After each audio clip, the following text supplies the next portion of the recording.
Om Shri Sai Ram, Chapter 12 from the Shirdi Sai Satcharita. Saint's Mission.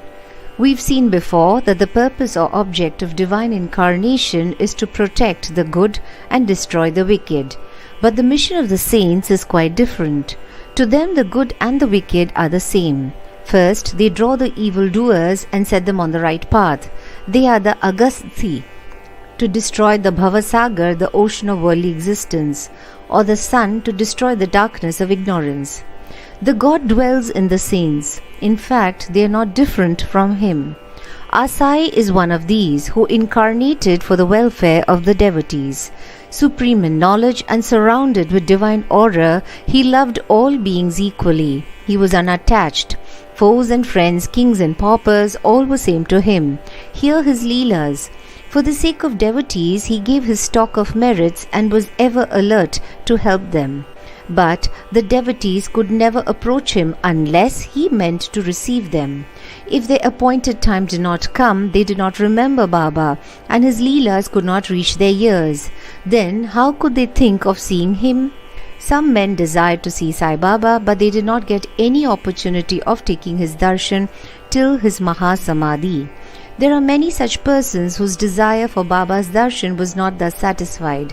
If these persons, believing in Him, listen to His Leelas, their quest for darshan will be to a great extent satisfied by the Leelas. Even if some persons went there by sheer luck and took Baba's darshan, were they able to stay there longer? No.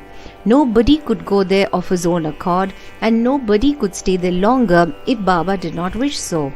They could stay there so long as Baba permitted them to stay, and had to leave the place when asked to do so by him. So everything depended on Baba's divine will.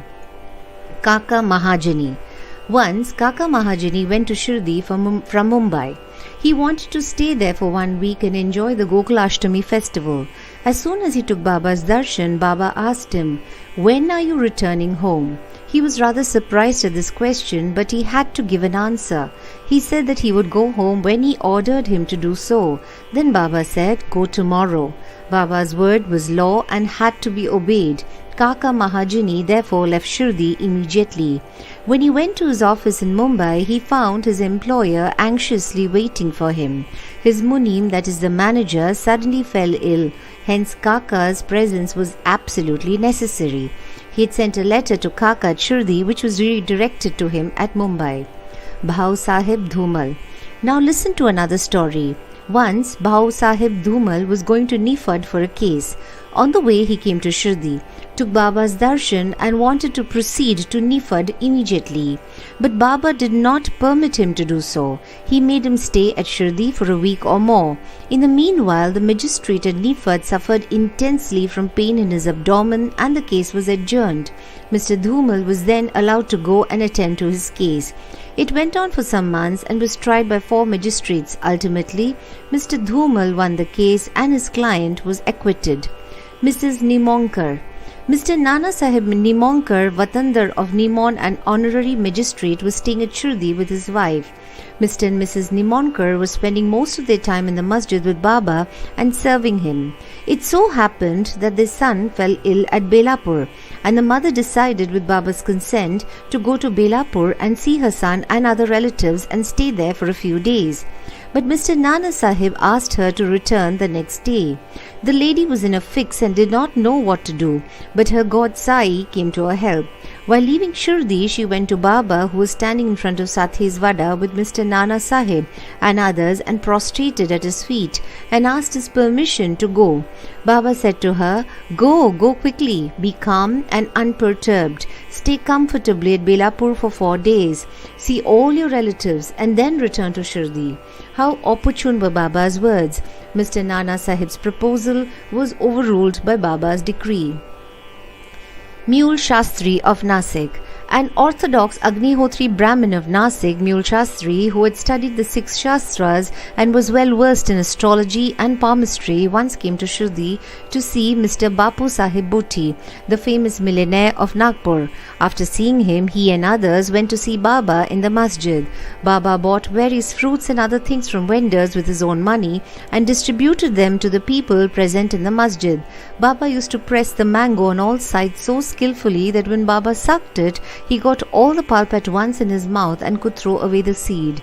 Plantains were peeled off by Baba, and the pulp was distributed to the devotees, while the skins were retained by Baba for himself. Mule Shastri, as a palmist, wanted to examine Baba's palm and asked him to extend his hand. Baba ignored his request and gave 4 plantains to him. Then they all returned to the Vada, and Mule Shastri bathed, wore fresh clothes and started his routine duties, that is Agnihotra, etc. Then Baba as usual started for Lendi and said, "Take some geru, that is a red miry substance used to dye clothes in saffron color. We shall today don saffron colored cloth." None understood what Baba meant. Then after some time, when Baba returned and preparations for the noon arti were being made, Bapu Sahib Jog asked Mule Shastri whether he would accompany him for the arti. He replied that he would see Baba in the afternoon. Baba sat on a seat, was worshipped by the devotees, and arti commenced. Then Baba said, "Get some dakshina from the new Nasik Brahmin." Bhuti himself went to the Vada to get the dakshina, and when he gave Baba's message to Mule Shastri, he was sorely perplexed. He thought in his mind thus, "I am a pure Agnihotri Brahmin. Why should I pay dakshina? Baba may be a great saint. I am not his dependent." But since a great saint like Sai Baba was asking for dakshina through a millionaire like Bhuti, he could not refuse. So leaving his routine unfinished, he started with Bhuti for masjid. Thinking himself holy and the masjid otherwise, he remained at a distance, and after joining his palms, threw flowers at Baba from there.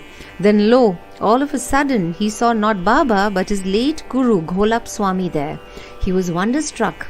Could this be a dream? No, it was not, as he was wide awake. But how could his late Guru Gholap be there? He was speechless for some time.